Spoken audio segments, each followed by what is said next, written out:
Assalamualaikum warahmatullahi wabarakatuh. Halo teman-teman semuanya. Perkenalkan, nama saya Fahmi dan rekan saya Andrean. Di sini kita berdua akan mempresentasikan pada masa kepresidenan Joko Widodo.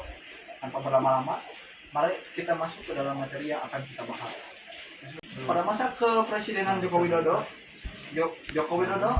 membuat perombakan kabinet yang pertama. Perombakan kabinet pada tahun 2015, pada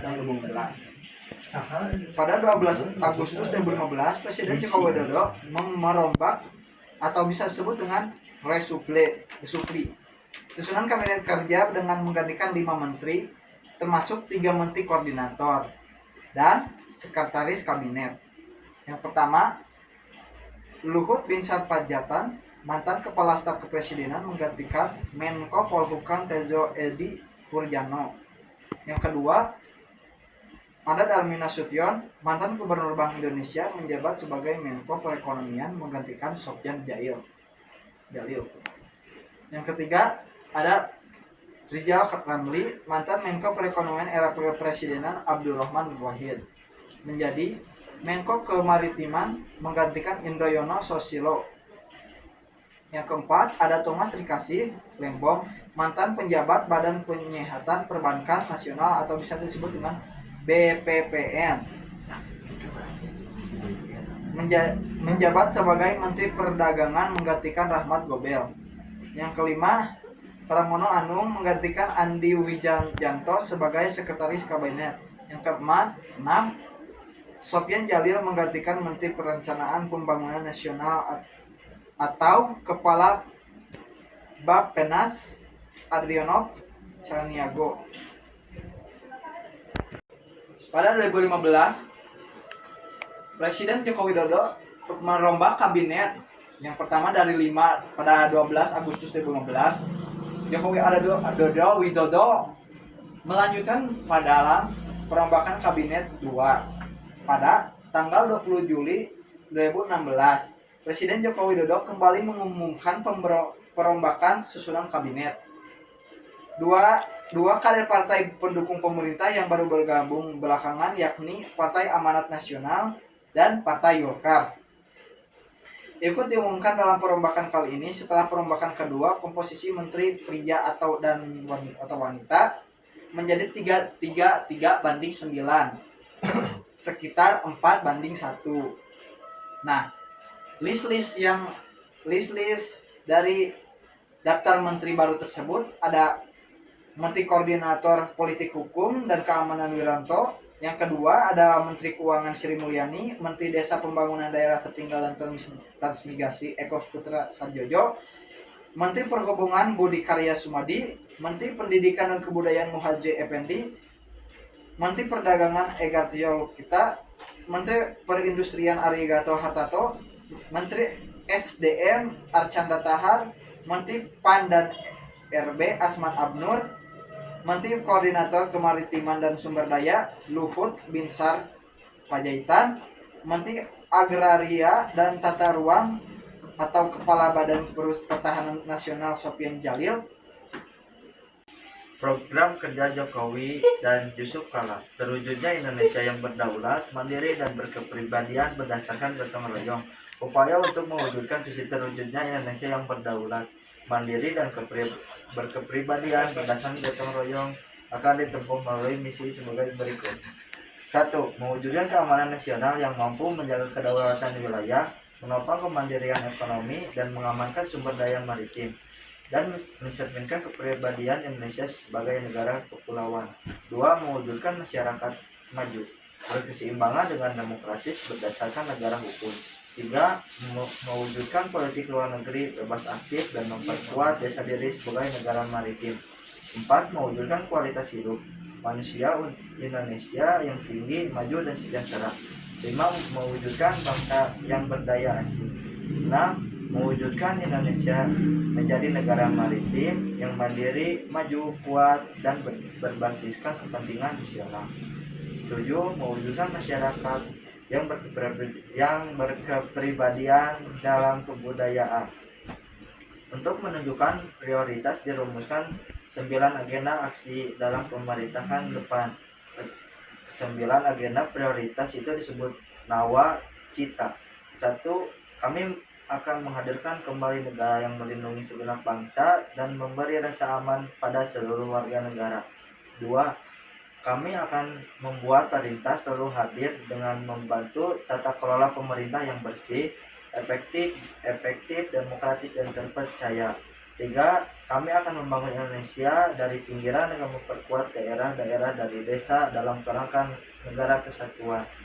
4. Kami negara memperkuat kehadiran dengan negara melakukan reformasi sistem dan penegakan hukum yang bebas korupsi, bermartabat, dan terpercaya. 5. Kami akan meningkatkan kualitas hidup manusia Indonesia. 6. Kami akan meningkatkan produktivitas rakyat dan daya asing di pasar internasional sehingga bangsa Indonesia bisa lebih maju dan bangkit bersama bangsa-bangsa Asia lainnya. 7. Kami akan mewujudkan kemandirian ekonomi dengan menggerakkan sektor-sektor strategis ekonomi domestik. 8. Kami akan melakukan revolusi karakter bangsa. 9. Kami akan memperteguh kebinekaan dan memperkuat restorasi sosial Indonesia. Pembangunan. Sektor pertama yang dibeberkan yaitu politik dalam negeri, stabilitas kehidupan demokrasi di bawah kepemimpinan Jokowi Yusuf Kala. Selama 5 tahun cenderung naik turun. Jika mengacu data dari BPS, indeks demokrasi Indonesia pada 2014 mencapai angka 73,4. Indeks itu menurun di tahun setelahnya dengan angka 72,82, titik terendah indeks demokrasi Indonesia selama 5 tahun. Jokowi Yusuf Kala terjadi pada 2016 dengan angka 70,9. Indeks itu kemudian mengalami peningkatan pada 2017 dengan angka 72,11 dan 2018 dengan angka 72,39. Namun angka itu masih rendah dibanding indeks pada 2014. KSP juga membeberkan mengenai partisipasi pemilihan yang meningkat dari tahun 2014 sebesar 70% menjadi 81% pada tahun 2019. Jumlah perselisihan hasil pemilu pun menurun dari 303 menjadi 260. Kendala-kendala yang dihadapi saat masa jabatan Joko Widodo yang pertama dalam bidang ekonomi. Dalam bidang ekonomi, kendala yang utama dalam bidang ekonomi adalah pertumbuhan ekonomi yang stagnan di kisaran 5% dan belum mencapai 7% yang dijanjikan. Hal ini dipengaruhi oleh pelemahan harga komoditas global, nilai tukar rupiah yang sempat melemah hingga 15.000 rupiah dalam US dollar 2018 serta ketergantungan impor bahan baku. Sumber BPS Bank Indonesia World Bank 2019. Yang kedua, dalam bidang infrastruktur, walaupun pembangunan infrastruktur masif dilakukan, kendalanya terletak pada pembiayaan proyek besar yang membebani APBN serta lambannya pembebasan lahan dan konflik dengan masyarakat lokal. Selain itu, pembangunan masih terpusat di Pulau Jawa sehingga pemerataan belum optimal. Yang ketiga, bidang sosial. Masalah sosial yang menonjol adalah tingginya kesenjangan ekonomi dan sosial antara kota dan desa. Meskipun angka kemiskinan turun menjadi 9,41%, dalam 2019 penurunannya melambat menunjukkan bahwa pemerataan kesejahteraan masih menjadi tantangan besar. Yang keempat, dalam bidang ekonomi politik. Kendala politik terjadi terutama pada awal pemerintahan ketika koalisi pemerintahan minoritas di DPR menyebabkan sulitnya pengesahan kebijakan strategis. Selain itu, polarisasi politik dan meningkatnya ujian kebencian menjelang pemilu 2019 juga mempengaruhi stabilitas politik nasional. Yang kelima, bidang hukum dan hak HAM. Pemerintah menghadapi tantangan dalam penegakan hukum yang tidak konsisten serta kasus konflik antara KPK dan Polri pada tahun 2015 yang mengganggu kepercayaan publik. Penyelesaian kasus pelanggaran HAM masa lalu juga belum menunjukkan kemajuan signifikan.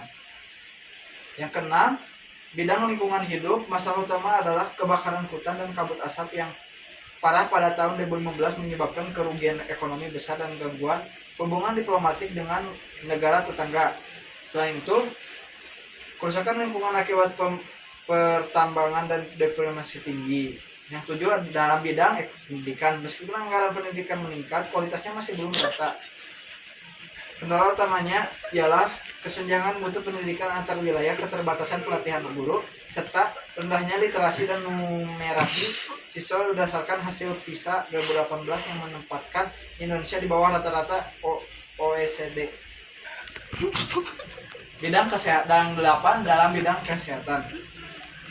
Akses layanan kesehatan meningkatkan melalui program jaminan kesehatan nasional, namun sistemnya menghadapi defisit keuangan yang cukup besar.